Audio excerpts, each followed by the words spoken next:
Alrighty, all right. I'll just run the intro and then we'll kick off.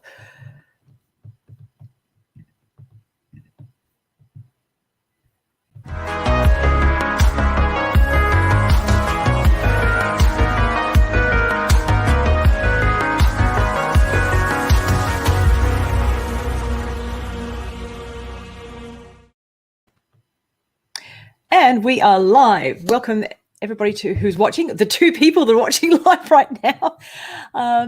That's excellent. So this is the Connectfluence Show, I should say, which is all about connection and influence to make an impact on the world. And today's guest is Julia Steele. So welcome. Thank you for joining me.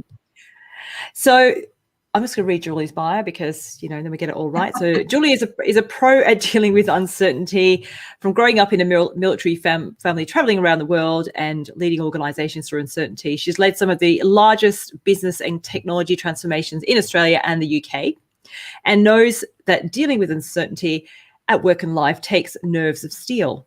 I love that nerves of steel thing. That's like your brand, isn't it, Julia? It is. Hashtag nerves of steel. Yeah. So as a speaker and training coach, she works with organizations, leaders and teams on what it means to stand up and be brave in the time of change. And she's the author of Buy-In, How to Lead Change, Build Commitment and Inspire People, and is the creator and host of VID19, the conference, which is what we're going to be talking about today. So welcome, Julia. Thank you very much for joining me today. So great to be here. Yeah, so VID19 Conference, that's actually how we met. And I'm trying to think now, I think it was a tweet or a post on, maybe it was a post on LinkedIn from Mel Kettle, who was promoting your event. I think she was speaking at it, and through her, I met you. So I'm really grateful to the power of LinkedIn and the power of, connection. Yeah. So that was a great connector of people, that's for sure.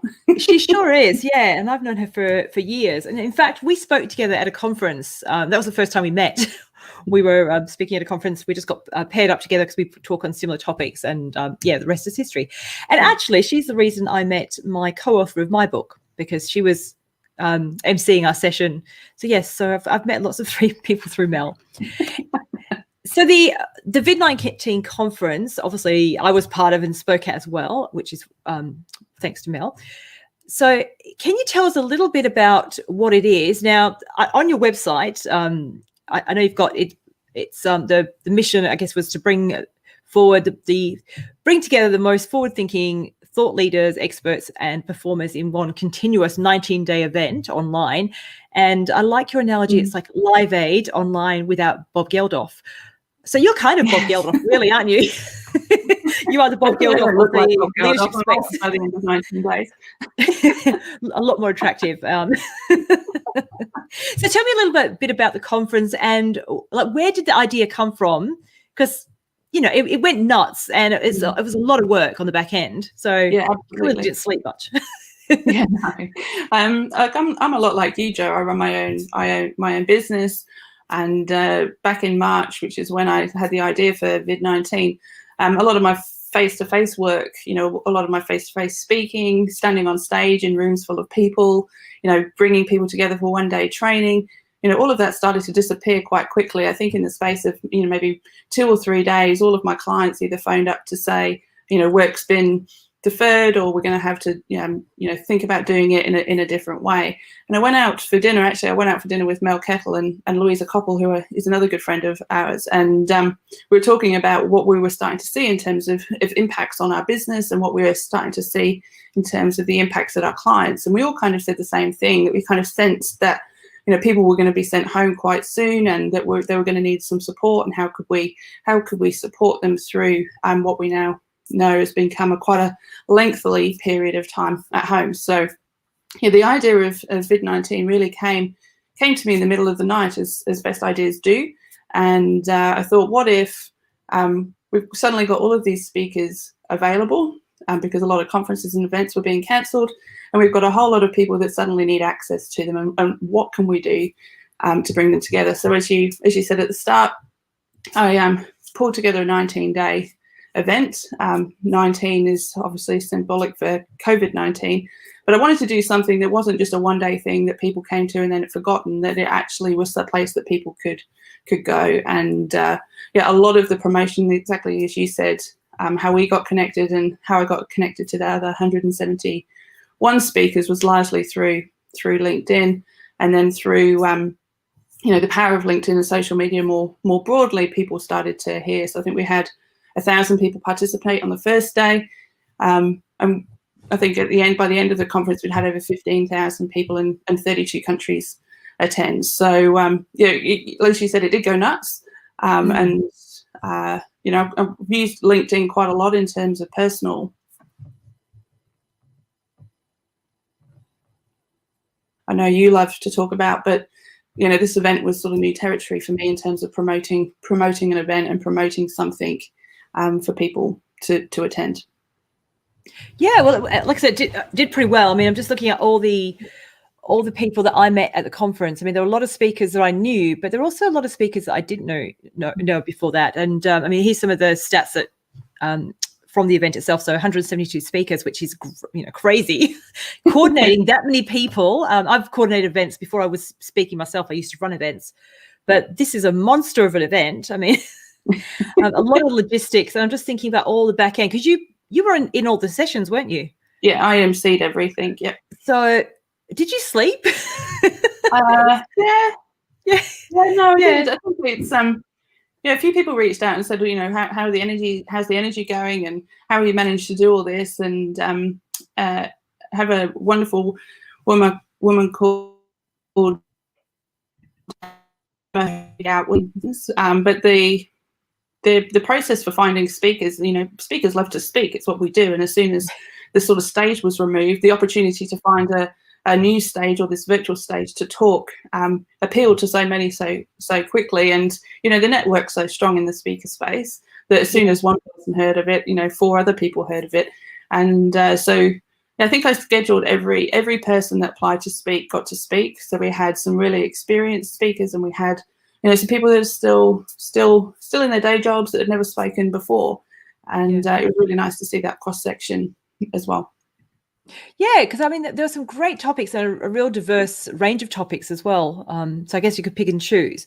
Yeah. So with it being, such a large and monstrous conference, and, you got, 15,000 people that viewed the sessions.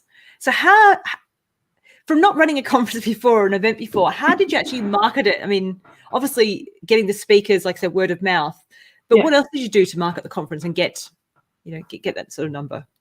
Yeah, so I think the simplest things that we did was just create a really simple brand. So everything looked the same. And, even a few people messaged me halfway through the conference saying, I'm scrolling through LinkedIn, it's just full of things about VID19. Because every speaker was given a social media tile and some hashtags to use. So they were promoting it on our behalf as well. Yeah. So not only did we get access to my list, I was promoting it to their list, and they were quite generous in that. Some people put it in their newsletters and things. There's lots of generosity in terms of people welcoming in and saying, this conference is free. It's on for 19 days. And often particularly in the first 1, 2, and 3 days, I said most of that promotion came from those early speakers that spoke. Then what happened probably around day 4 or day 5 of the conference is that participants started to tell their friends. And so we started to see some cross-sharing on LinkedIn. And I started to see, multiple people from the same organization starting to attend just in the registrations as well. So I think it just filled an immediate need, and we're both blessed to know some really high caliber speakers. So the quality of the content was there, and because it was free, it just met that need. And so I think the first thing was the social side of things. The second thing that really worked in hindsight, and this was kind of an accident, was I sort of built the program day by day. So I didn't sort of hunker down for 3 days and plan the whole 19 days. I sort of said, I just need 3 days of rolling speakers. And so every day I would release a new series of the program for the next day. And so that kept people coming, kept people coming back. And the newsletter went out every morning. So here's who's speaking today, and then that got shared. So it you really started to sort of understand the power of network and really to see the sort of spider web start to spread. Well, I think because I think I was in the first few days, maybe the third day that I Yes. spoke, or the second or third, something like that. But I love the fact that you launched the event without it all kind of public, because, you know, I guess it's that whole, because how long did you actually have from the idea, you know, hitting and then actually launching? Like, so I had the idea on the Friday, and the first Yeah. day the first day was the following Wednesday. Yeah, So 4 days if you count the weekend. 4 days. Yeah, and to pull off what you did in that, with that lead time, because I know with events often you work, you know, like when you start marketing, it's usually 6 weeks lead time to start marketing, you know, an event. Now conference even longer, and yes, I just think essentially 4 days lead time to get the numbers you got. It just, I suppose, demonstrated the desire and need that people had to connect and learn. Yeah, I think there's also, I mean, I've been a part of a lot of face-to-face events, you know, in the big conference centers, and they do almost run on an annual cycle, so they know when the next conference is going to be before this one finishes, and you know, there's whole committees, and I logistically, in terms of running it in a big conference center, I absolutely get that. You know, there's lots of considerations when you're getting that many people together that sort of disappear when you're now got an opportunity to do this online. And you know, it was literally just 172 Zoom webinars, and as speakers got confirmed, I would send the link to the speaker and I would put it on the registration link up on the website, and so participants would go and they would register. And you know, people didn't have to register for everything. Some people came for one session. Some people came to over 100. They were literally just registering for everything and listening to it at home while they worked. So it wasn't even, there was a lot of light. It wasn't, it was something bigger than 172 webinars. It wasn't like 15,000 people was glued to their screen. It was, you know, people were listening to it while they were walking their dog. People were, you know, cooking dinner at home because they just wanted it. They were listening to it in the same way they would a podcast. And then some people were actively engaged, you know, talking at the screen. And I think as event organizers, whether it's conferences or, you know, something like we're doing at the moment, we've got so much more flexibility right now in how we engage people. We haven't got to sort of look at this online experience as a sort of, you know, online learning kind of equivalent anymore. Yeah, I guess, because I guess what's come out of this whole COVID thing, I guess it's escalated what would have happened eventually, is that whole blended learning and just different ways of learning. And because I remember the first session you had, I think it was Lynn Kazali? Kazali, yeah. Yeah, I always get her name. And you know, she had her you know, her drawing, and she was so yeah, because I love when people don't just do, you know, a presentation with PowerPoint. I mean, a lot of mine is screenshots and explaining how to do things on LinkedIn, but when you can get immersive and start using different techniques and tools in your training, it's just great. So yeah, I loved her session. It was a really good way to kick off. Yes, it was. And we saw all sorts through the entire conference in terms of the way that people ran their sessions. And if people are listening or watching this back and they're thinking about running events, I'd encourage them to sort of shy away from this concept of I can only speak if I've got slides, because it's so far from the truth now. You know, you can draw things on your iPad, you can put a flip chart in the background and draw. Just did straight Q&A and just talked like you and I, and then other sessions were essentially a keynote. So there was no slides, and you know, people like Adam Voigt, who's an expert in education and learning, he just sat and talked to the screen for 30 minutes, but did a wonderful sort of really engaging slot where you just could sit and listen and watch it in the same way that you would TV. Yeah, and I think it's good to have the diversity, because I think we often do think we have to be, you know, I guess we have to have those slides, but when you're online, you don't have to. Like, I'm running a workshop tomorrow with a colleague in Melbourne, actually. So we're doing it via Zoom virtually, and we're just doing a Q&A session. So it's sort of part 5 in a program, and we don't need any slides. There's no preparation, because we know our stuff and we can just talk it through. You know, sometimes so many nuggets come out of those sorts of conversations as well. Like I've had a few conversations recently where I was just like, oh, I've got to write that down, because I've never, like, we speak very differently than we write, and it's hard to capture some things on slides, as you said. Yeah, well, that's right, and I think as part of my own speaking and training preparation and training for training, I always credit the best training you can do is improv training, because it teaches you to be in the moment. And most of my training is improv. I mean, my core stuff I know, but when I deliver it, the way I deliver it today is going to be very different to how I deliver it tomorrow, because it depends who's in the room, the types of discussion, experience, and I think it's the same. It's the same online. If you can deliver it and be really present with who's there, which is why it's great to have good to have a live audience as well. Now, interestingly, just as a side, because we're using some software to do this LinkedIn Live, on the software we don't see any people watching, but on LinkedIn we've got viewers. So there you go. It feels like, you never know who you're talking to, and some people will watch the recording as well. So all cool. Now, in terms of promotion, so obviously you had a lot of speakers, and the beauty of using speakers, well, you need speakers anyway, but they've got large networks themselves and promote. But how did you use LinkedIn specifically? Like, was there a part of LinkedIn that you found really helpful? So probably three things worked really well. So the first was posting it in my feed and just having a hashtag for the whole event. So encouraging people to follow the hashtag meant that even if they didn't follow me, that they could follow the event. So if you're thinking about doing an event, come up with a good hashtag and use it consistently. So I gave it to all the speakers, and I could see that people were starting to follow the hashtag. So it meant that even if people weren't connected to me, they could still see the event. That was the first thing that worked really well. The second thing that worked really well, probably around day 3, we actually said, we need to, and gave people the option of joining that. And we would post the same things in groups, just to offset, they could follow the hashtag or they could be in the group, but either way they got the notifications and the updates.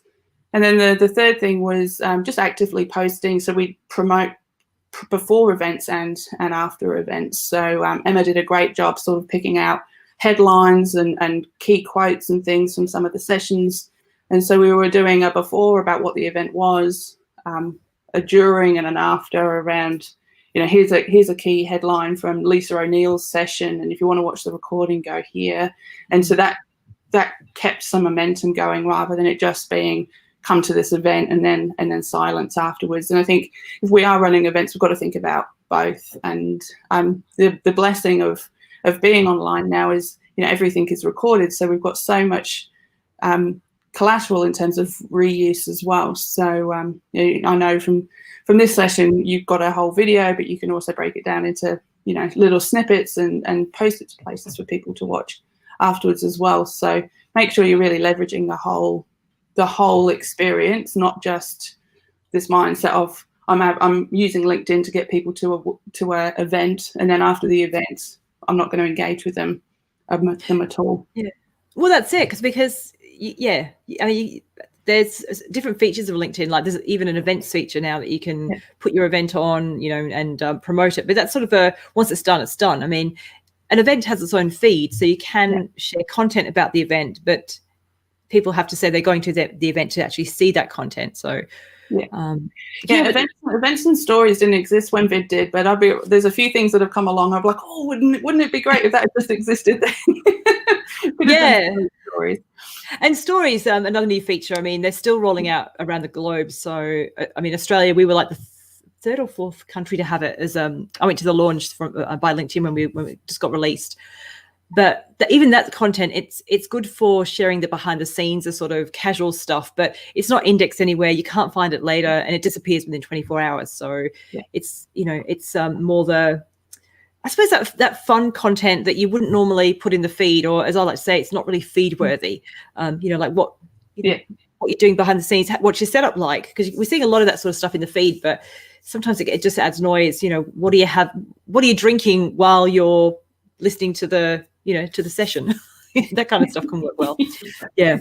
And the other part of LinkedIn that's relatively new-ish is the featured section of a profile. So for instance, my last LinkedIn Live episode of this show last week is pinned in the featured section. So I can say to people, just go to my profile, you'll see it top and center because it's just there. So you can do the same with your events as well if you're promoting them. So there's a lot of ways you can promote events now on LinkedIn.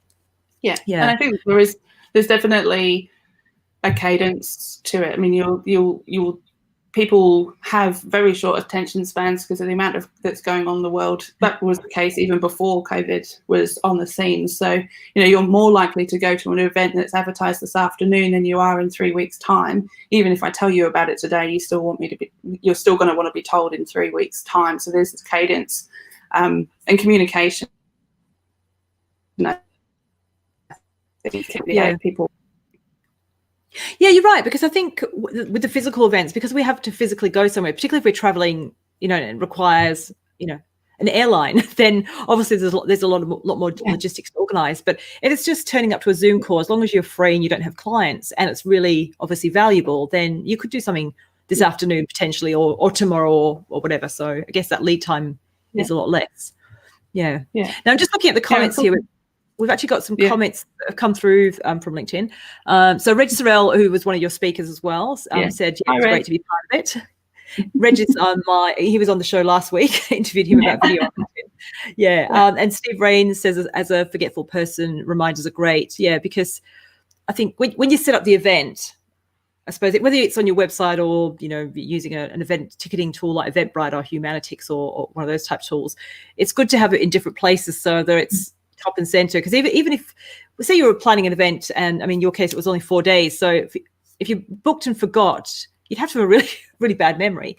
But if it was a couple of weeks out, often when you book and intend to do something online, unless it goes in your calendar. So it's good to have those pieces of content in the feed so that, so it's sort of you are reminded and doing something a little bit before. So for instance, before this session, mainly because I wanted to try out a new feature of this software, I did a quick Facebook Live to say, head over to my LinkedIn Live in 40 minutes. The fact that I'm interviewing you, I partly did it, like I said, to test this intro little video that I created, but it was also a bit of a promotion for this because with this show, I can't share the link beforehand, unfortunately. I had a really great conversation with Simon Waller, who was another speaker, and we were just comparing notes. And him and I were sort of going, we've got to think about what we're doing now as if it was on TV. And if you think about what the media networks do in terms of advertise 2, 3, 4, 5 times a week to get you to sit down and watch the footy on Saturday, even though you might be the biggest footy fan and have every intention of watching, that promotion still happens. And I think you think about some of the shows on TV. I mean, I try and avoid a lot of TV, but like those shows like like Ninja Warrior, which I'm actually watching, and I love that because it's a very positive show and you're just gunning for everybody. But shows like that, they advertise months out, and you think, when is this thing happening? It's been, talked about so much. 2021. Yes, I watched it last night. I don't like to watch a lot of actual free-to-air TV, but that's when I thought I happened to be available. I thought I'll watch the grand final because it was just a really cool show. I quite liked it. So we're just looking at the comments here. We've got Sarah saying, hi to us, great insights to see behind the scenes. Hi, Sarah. And Karen said she saw it on Facebook as well. I'm not sure what that says about my productivity today. So if you're on Facebook and then heading to LinkedIn, I guess it's just where we go, isn't it? Yeah, absolutely. Yeah, I don't know about you. I have 4 or 5 things that I scroll through in the mornings. So just to see what's going on in the world. LinkedIn's probably in the top 2. So, it's always a good way of connecting with people right now. Well, I definitely do spend a lot more time on LinkedIn. I mean, well, it's what I specialize in as well. But I'm certainly spending over the last probably the last couple of years, I've been spending more and more time in LinkedIn than I have other platforms. I mean, I love Facebook for personal, but for business, it's just hard work. It really is. But there's some great functionality on some of the other tools as well. Yeah, I mean, I certainly focused on LinkedIn when I was advertising VID19 because the audience, I knew the audience was going to be, sort of working professionals, and that's where most of the speakers hang out as well. We did advertise on Facebook, Twitter, and Instagram as well, but kind of made a conscious choice to just keep it LinkedIn, keep it that professional vibe. And so if people are watching this and going, well, I don't use LinkedIn, or I'm thinking about hosting a Facebook Live event, then do that. It's just that different list. And I didn't stream anything on Facebook or YouTube because I was trying to manage my own well-being, and just having Zoom and the Zoom chat to think about, let alone other feeds. But it was probably an unconscious choice that I made, but it was a good one, just to sort of keep it LinkedIn, keep it professional. And then the one that joined came in the same way that they would a face-to-face event. People showed up, didn't have to sort of evict anyone from a Zoom call for being rude or disrespectful, or heckling from the back. And I think there's all of those sorts of things we've got to factor in as well. I guess you just tend to get a sounds a bit but more of a high quality of audience than you would in some places, just because I guess it is professional. So you're not going to get people that aren't really interested in the topic. So I just thought I'd feature Sarah's comment, because I forgot I can feature comments with this software. So Sarah, I presume you took part, as in you attended some of the sessions? Yes. No, she was another speaker as well. She's over in Perth. Yes, I didn't realize you were speaking, Sarah. I must have missed your sessions. Oh, that's cool. Excellent. So I guess if you think about your speakers, then obviously you're in Melbourne, you reach speakers all around the country, but you had speakers from around the globe, didn't you? So like 100, it was 30 something countries. So people participated from 32 countries. So in terms of the people that viewed, speakers, we had a lot of Australian Kiwi friends as well, and particularly North America, Canada, a couple of speakers from Europe as well. So we ran sessions from, I think the earliest session we did was 7 a.m. The last one we did was 9 o'clock at night. So I found quite a lot of people, particularly from your neck of the woods in Perth, for example, would join to watch some of the sessions that were in the evening, because it was in the evening for Melbourne, but it's still in the afternoon for you guys as well. So it's something else to consider when you're doing events, is where is your audience, and how many people do you want to reach. And the early morning sessions in particular were largely from people from Europe, because it was their evening over there, so it worked for them. But it was still interesting here because people got to see some international thought leadership, not just what we're saying here in Australia. And I think if you are planning an event, it's key to work out who is your audience and which time zones are you covering. So obviously, if I'm in Perth, in Melbourne or the East Coast, it's 2 hours behind, and then you've got obviously other places. So if I'm doing an event and I want to sort of hit a global audience, I tend to go for late evening my time, or mid to late evening, so that it's not too late for Melbourne. So say it was, I don't know, like 6 p.m. my time, 8 p.m. your time. It's 6 a.m. Eastern time in the US, because that's 12 hours exactly behind us. And I know then UK and Europe will kind of fit in between. That works quite well. So it's just understanding time zones. And I'm really not great at time zones, particularly when daylight saving comes in. But I know that if I stick to the late evening, it can work quite well. Whereas this sort of time, middle of the day for me, is, if I wanted to reach Europe and the US, it's no good. They'll be all sleeping. So most people tuning in today, I think, are all the Aussies. And we've got one New Zealander, Craig. Hello from across the pond. Nice to see you here as well. So, so just sort of move on just to talk about the future. So where to next with VID19? Because, I mean, you've obviously created this awesome community now with, a massive amount of engagement in the Facebook, in the LinkedIn group. So are we doing this again, or is there another iteration? So we're maybe not 19 days again, even though it was a lot of fun. I think 19 days is a bit ambitious, but very enjoyable. But a couple of things coming. So last week I launched the VID community. So one of the things that one of the biggest pieces of feedback from everyone that attended was it was great to connect with people and watch all of these sessions. But what a lot of people are missing right now is that incidental networking and the opportunity from home at the moment. Most of the people that you connect with are your colleagues and your friends and family. There's very little opportunity to connect with people, with new people, in the same way that we would face to face.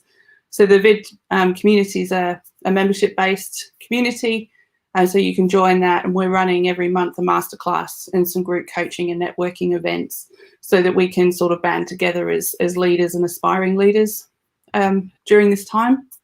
Part of that community, then I'm also going to do a quarterly version of VID. So I'm going to do a one-day VID session with a couple of speakers, probably 3 or 4 speakers, and then some networking and opportunities as well. And because I think, you know, as much as doing 19 days of continuous conference was great fun, a lot of the real value that people got from it was the connection. And so being able to create some space for people to have conversations about what's going on for them in the world at the moment, and the challenges that they're facing as leaders, and creating a safe space to have that conversation is what VID's going to become.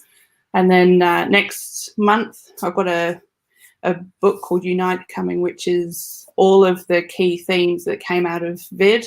I've asked 13 of the speakers to write a chapter for me. So I've taken all of the key themes from VID19 and put them into a book as well. And that's coming out next month, which is super exciting. Yeah, super exciting. So are you going to do a virtual launch for that? Yes, yeah. We're doing virtual for a while in Melbourne, unfortunately. Everything's going to be virtual, but I'm hoping between bringing the community together, giving people a place for people to connect at the moment. Even if you can still do face-to-face things in Perth, I've spoken to a few people in that neck of the woods are sort of saying you still feel closed off to the rest of Australia because you can't get to us and we can't get to you. Yeah. So bringing people together is big focus over the next few months. Yeah, and I think what we've been what's been demonstrated over this time is the power of social and the power of tools like Zoom and other communication tools to keep us connected. Because while social can never replace face-to-face, which is why I run an event in Perth called LinkedIn Local Perth, which is about meeting your LinkedIn network in person, because that's where relationships really happen. But the staying in touch online in between and is the next best thing, really, particularly when you add in the video and this sort of element. I mean, having a conversation with you across the country while you're in lockdown means that we can still remain connected, which I think is quite powerful. Yeah, and there's so many creative things that we can do. I think if the default answer is PowerPoint and a Zoom meeting, I think if people that are watching, I'd really encourage you just to stretch your thinking in what's possible. And I was 40 last month, and I hosted a wine and cheese night, and I basically made everyone a co-host and created 4 breakout rooms so people could move from one room to each rooms themselves, and then they could just freely move around the rooms and catch up with whoever was in them, without me needing to go, and now we're going into a breakout room. It didn't need to be that formal. We can actually have a lot of fun, and not everything's going to work, and that's so great, because we're all experimenting. And if it doesn't work, we just go, well, we tried it, and we'll try something else. We've got nothing to lose right now. That's really clever, actually, making everybody co-host, then they can all move in and out of the rooms. Because if you try to do one big event or big room, it's really difficult to talk. Because you cut each other off. But going into small groups is, I guess, emulating those small conversations that you would have in a large, gathering. Yeah, exactly. And there's amazing tools like Remo, and I was in a completely virtual world in Verbella, a platform called Verbella, where this was all virtual. I created a virtual version of me, and I got to walk around a virtual campus and sit on a virtual stage. And it's amazing things that we can do in terms of bringing people together online at the moment. I'm just trying to remember the name of the software. I was part of a online it was run via Zoom, but then we had some software running on a second screen, and we were all brainstorming and filling out Post-it notes and moving them around. And it was like a World Cafe type style event, but online. Mural? Which one? Mural's a popular one. Yes, that was the one. Yeah, really good. It was the next best thing. I mean, we could see each other on the camera, and then so you had to have 2 screens for it to work, but it was just a nice way to collaborate and share ideas together. Yeah. So there's some really, really cool stuff. And then there's a blend of the face-to-face and the virtual, where bringing people who can't physically get there as well. So a lot we can do thanks to technology. So I'm really grateful for technology right now. Right. Yeah, and thankfully, good Yeah, internet me as well. too. Excellent. So, Yeah. can anybody sort of join your community? Is this the website that they go to find out more information? Yeah. Yeah, so you can go to VID19Conference.com, click join. It will take you to the community page. There's a monthly membership or an annual membership, if depending on which way people want to go. You get a couple of months free if you go annually, but that includes all of the events that I mentioned, the conference and everything else, and you get a private network space to connect with people in the interim. Yeah, excellent. And are you still using the LinkedIn group as well as part of that, or is that more of a So LinkedIn group is there. I'm sharing some of the recordings from VID in that LinkedIn group. So if you're not a member of that group, that's free to join. Feel free to just find it on LinkedIn and request to join, or just drop me a message on LinkedIn as well, and I can get that organized for you if it's easy or you struggle to find anything. Excellent. Well, I'll definitely be having a look into that as well. I'm already in the LinkedIn group, but it was really nice to see you to see a LinkedIn group actually being used and having engagement, because I know LinkedIn groups have been sort of off to the side for a little while, and only recently posts in groups have sort of started getting back into the general home feed, which is really exciting. But often you go to groups and they're just a dumping ground for content, buy my stuff, here's a blog and here's a video. But yours was getting engagement because you were using it to build community, which was really cool. Yeah, so, I do need to, probably in the same way that it's fallen off your neck of the woods, it's fallen off a little bit over the last few weeks while I've got the main community up and running. But yeah, the plan is to be sharing things in the LinkedIn group and through the private group as well. So yeah, if you're keen to come to a future event or you're keen to speak at a future event, feel free to jump in the LinkedIn group. That's where we all are. It's just called VID19 Conference. Excellent. Well, I recommend everybody should join the group and check out the event. But Julia, thank you very much for giving your time today. It's been really exciting and to hear the next chapter of your journey. Yes. I can't wait. Actually, I'm really looking forward to it. It was really funny after turning off Zoom after the 170-second session. I was just like my house was just incredibly quiet. So yeah, it's nice to be able to connect with people again and have these events back on in the program. And I'm looking forward to doing the one on Thursday as a starting point for sure. Yeah, I'm just thinking. Obviously, you're in your house doing a lot of this stuff, so you've either had a very understanding partner or quite an involved, supportive partner. So yeah. Well, if people go into my LinkedIn feed and go back far enough, they'll see a few action shots that my husband took, and it's literally, imagine it's like most people's houses. Like, this part of my house is perfection. Off camera over here, and off camera over here, absolute disaster. And yeah, they were very generous, and particularly in dedicating the internet bandwidth for the best part of 12 hours a day. And thankfully I didn't have any embarrassing moments where children ran in and Justin, my husband, had to run off and grab them and exit them stage left at all. So yeah, it was touch wood. It all went off without a hitch. And you know what? Even if it hadn't, it wouldn't have mattered, because we're all doing our best at the moment. So, but I think one of the things that's come out of this time from working from home is we've become a lot more human and a lot more connected and a lot more forgiving of these things, because the reality is we work at home, we have kids, we have dogs. My dog hasn't barked this session, but normally she does. And I bring her in and say, even my dog's excited. But if having a child coming running up, it just makes us more real. We are all real. We might put on a facade on LinkedIn and whatever platform, but I think, the fact that we'd be able to drop it a little bit, it's kind of cool. And right now I'm wearing my UGG boots, and I love that. I love I can wear my UGG boots while I'm presenting. Me too. Yeah, what Craig said about authenticity earlier is key. And if I was to take 3 things away from VID, the feedback was, connection over content. So, people are looking for relationships and connections to things that they can do, not just a vomit of content through a webcam.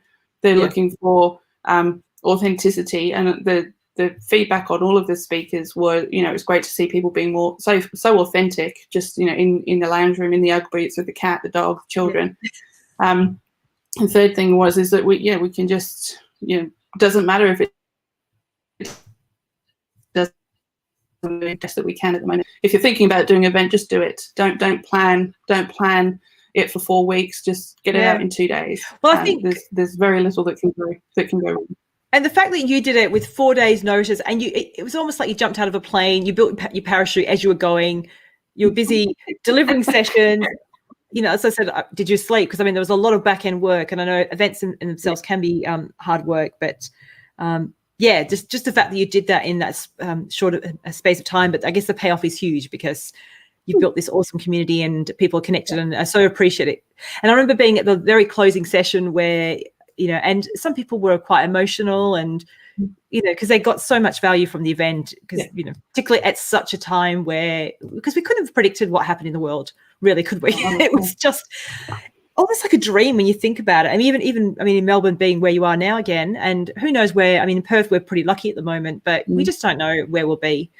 Who knows? So it's been really good. I've been out of my house into my office and back about 3 times in the last 6 months, 3 or 4 months. So yeah, I moved stuff home for VID when we did the first go home. Then I moved back to the office as we were allowed back out again, and now I've moved back again. And well and truly, my office is well and truly at home for the foreseeable future. But thanks so much for everyone for joining, and Jo, thanks for asking me to join you. It's such a LinkedIn, such a powerful tool, whether you're using it as a individual or as an organization. Really encourage you to find how to use it best for you, and get creative as possible, particularly when it comes to your events. Yeah, well, thank you very much, like I said, for sharing your time today and sharing your expertise, and hopefully you've inspired other people just to give it a go, whatever you're thinking about, whether it's an event or something else, just give it a go. I mean, I'm giving this show a go. I did stand-up comedy last week for the first time after not much practice. I gave that a go. It was, not my best work, but but it's about giving it a go. And if you're short of cash as a business owner at the moment, doing events is cheap. You don't have to pay for a room. You just need a webcam and a decent internet connection, and just go for it. You've got nothing to lose. Yeah, that's right. Excellent. So I'm just looking at the comments. People, Gail, Karen, Sharon. Oh, we got Sharon from San Diego. So it must be, you're on the other coast. So late, but not too late for you. So thanks for joining us. And Katie. So thank you very much. And Katie said that you've inspired her to create a Leader Lab talk conversations. Excellent. Yeah. Sounds exciting. Well, if you need any help or you need any guidance, ask Julia. And I'm always happy to help if you've got any LinkedIn questions. So thank you very, very much, Julia, for joining us. I know I've said that a few times, but thank you. Tune in next week if you want to know more about creating Connectfluence, which is the art of connection to influence and make an impact in the world. And there'll be another guest coming along. So each Tuesday there'll be a guest. It could be the same time. It might be slightly different depending on the guest time zone. So it's more, I'm going for consistency of day rather than time, because if I want to have a guest in the US, clearly this time is not going to work. So I'll see you next week. And thank you very much, Julia. Thanks. Now I'm going to go to my fancy pants outro video and make sure it works. Excellent. If you've got any other comments, if you're watching the replay, feel free to put them in the chat and tag either of us. If you've got a question for Julia, make sure you tag Julia Steele or myself. So thanks very much.